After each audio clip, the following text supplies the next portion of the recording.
dengan adanya reaksi masyarakat Kota Bima yang rindu akan keadilan, bahwa pada saat pelaksanaan pilkada tanggal 27 Juni 2018 terjadi pelanggaran sehingga kemudian kita bisa menuntut bahwa pilkada ini cacat hukum, saudara-saudara semuanya, karena tidak sesuai dengan aturan yang ada di dalam Kesatuan Republik Indonesia.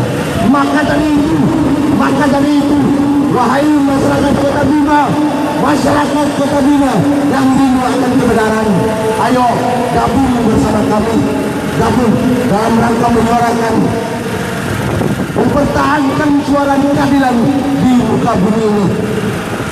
Oke, untuk memberikan orasi ini aja, saya berikan kepada Bung Messi. Ayo angkat dan oleh.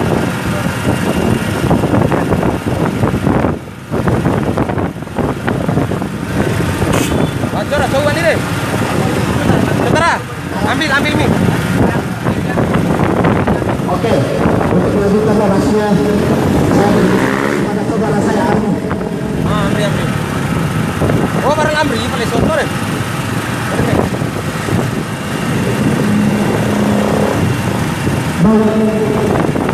Assalamualaikum warahmatullahi wabarakatuh.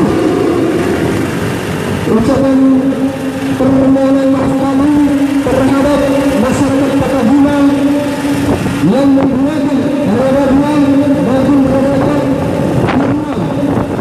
aksi demonstrasi yang kami bangun hari ini telah menjadi Ribuan rakyat aktivitas sedang berjalan menuju masyarakat Kota Bima. kantor KPUD Kota Bima.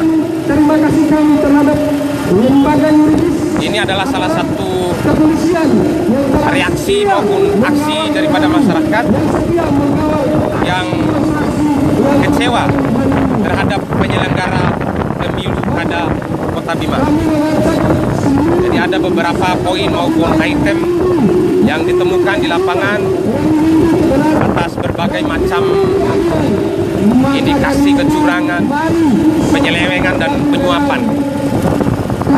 Nah, hari ini terbukti reaksi maupun aksi daripada masyarakat Kota Bima yang menuntut pilkada jujur dan adil serta transparan. kami mengatakan bahwa KPU